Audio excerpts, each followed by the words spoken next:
שלום לכולם, שמי טניה, אני באה לכם מקבוצת בוץ. קבוצת בוץ עוסקת בבנייה בחומרים טבעיים מזה עשור בארץ, ואנחנו מאוד שמחים להיות כאן היום, תודה רבה. אנחנו מספקים חומרים טבעיים לבנייה, כמו למשל טיח אדמה טבעי, טיח תבל שלנו, טיח סיד ליישום חיצוני, בידוד טבעי מסיבי עץ, כמו לוח הבידוד הטבעי הזה שניתן גם לטיוח ישיר, וחומרים למערכות קיר טבעיות, שנדבר עליהם היום בהרחבה. אנחנו מתפקידים גם כקבלן ביצוע, ואנחנו נכנסים אחרי שלב ביצוע השלד, מבצעים מערכות טיח ומערכות קיר טבעיות.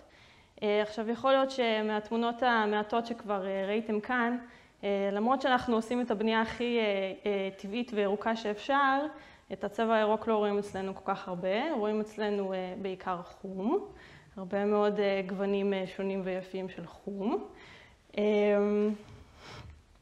לפעמים יש עוד קצת צבעים כדי לשמח ככה את הלב, אבל רוב הזמן זה נשאר די חום. והצבעוניות הזאת משקפת בשבילנו בצורה הכי ישירה את האמת של החומרים הטבעיים בבנייה. כמובן שהאמת הזאת בשבילנו הרבה יותר מרק צבע. ככל שאנחנו עובדים עם החומרים האלה ומגלים חומרים חדשים, אנחנו מגלים שיתרונות נוטים להיקוות לתוך כל חומר וכל מוצר בנייה כזה. בדרך כלל כשאנחנו באים לבחור מוצר בנייה, בין אם כמתכנן או בין אם כלקוח, אנחנו צריכים לבחור בין יתרונות ולתעדף ביניהם, למשל בין חוזק ועמידות לבין תהליך הייצור וכמות האנרגיה שנכנסת בתהליך הייצור, או לבין יכולת בידוד גבוהה לבין איך חומר הבידוד הזה משפיע על הבריאות שלנו ועל הבריאות של המיישם. ומה שאנחנו מתרגשים מאוד לגלות כל פעם מחדש בחומרים טבעיים זה שאנחנו לא צריכים לעשות את הטרייד-אוף הזה יותר. אנחנו לא צריכים לבחור בין היתרונות שחשובים לנו, בין אם מדובר ביתרונות של עמידות ותפקוד, בריאות וכמובן אקולוגיה וסביבה. אז החומרים היו אלה שבעצם עודדו אותנו להציב לעצמנו סטנדרט בכל חומר ובכל מוצר שאנחנו מייצרים או מספקים. אנחנו קוראים לו אדם, אדמה ובית. אדם בשבילנו זה איך החומר הזה משפיע עלינו כמשתמשים במבנה ועל הבריאות שלנו. מה החומר הזה, המוצר הזה מכיל, או יותר נכון, מה הוא לא מכיל. באדמה אנחנו מסתכלים על תהליך הייצור של המוצר, עד כמה הוא עתיר אנרגיה, מאיפה המוצר מגיע, ובבית אנחנו כמובן מסתכלים על איך המוצר הזה מתפקד בתור מוצר בנייה, וכיצד הוא עוזר לנו לבנות מבנים טובים יותר ויעילים יותר מבחינה אנרגטית.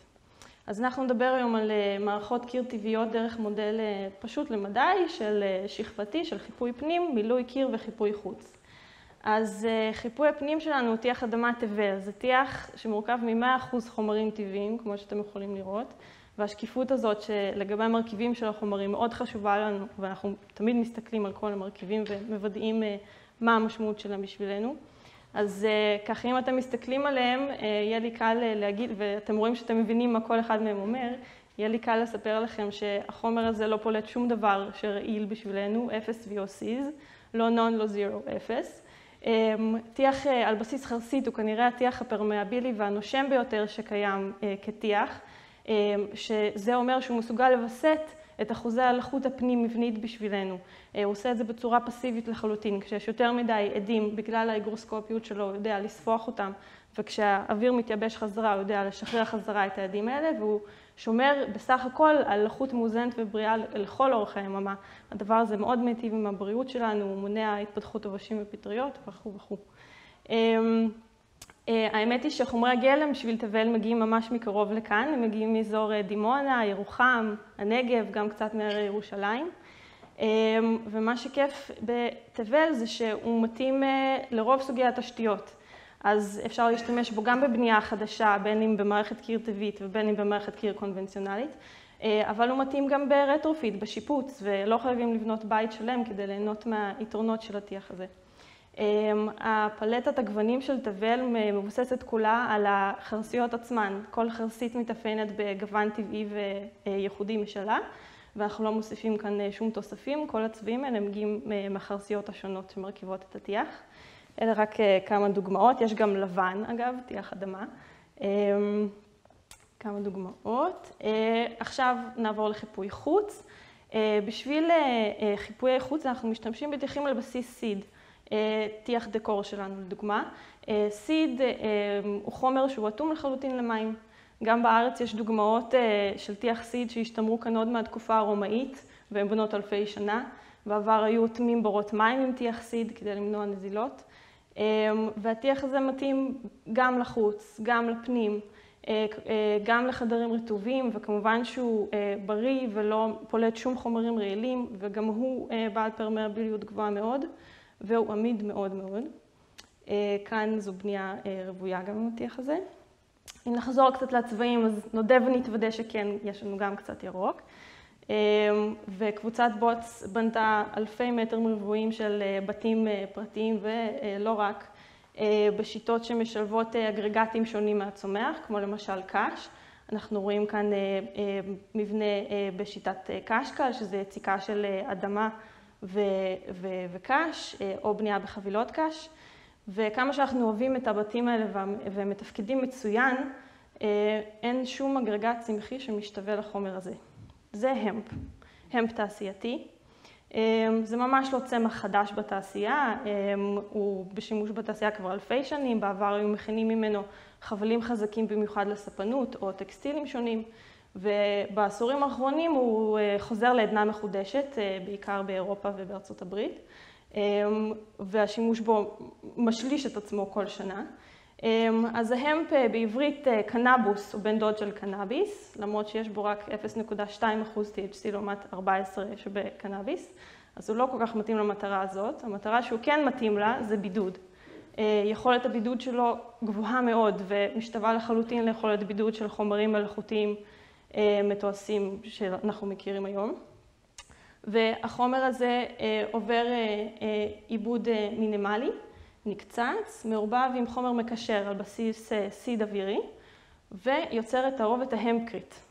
זאת תערובת שאנחנו מאמינים שתשנה את עולם הבנייה בעוד לא הרבה זמן. באירופה בונים איתה כאמור כבר 30 שנה, ובונים איתה מפעלים, מבני ציבור, בתים פרטיים. התערובת הזאת היא שלילית מבחינה פחמנית, כלומר במקום להוסיף פליטות CO2 לאטמוספירה, היא קולטת אותם בתוכה ומפחיתה בסך הכל פליטות CO2. אז התערובת הזאת, הבנייה הייתה מתבצעת ביציקה, סביב שלד פלדה או שלד עץ, ההמפקריט עובד מצוין משניהם.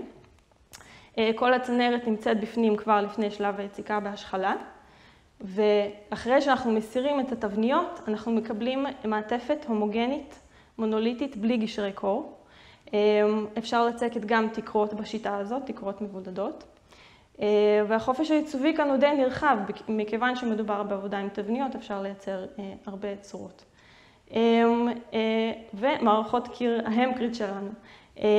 אנחנו משלבים גם לוחות בידוד טבעיים במערכות שלנו, כאן למשל יש לוח בידוד חיצוני מסביבי עץ, והמערכת הזאת היא בעובי 29 סנטים, וה-R-value שלה זה 3.87, שזה ערך בידוד מאוד מאוד גבוה.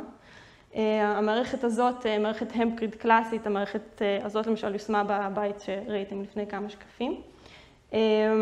והמערכת הזאת היא אחת המערכות היותר מעניינות, כי בעובי קיר של 22 סנטימטר בלבד, אנחנו מגיעים ל-R-value של 3.2, ואנחנו משתמשים כאן גם בלוח פרמסל גרינליין, שהוא לוח מאוד מעניין לבנייה, שעשוי מ-100% חומרים ממוחזרים.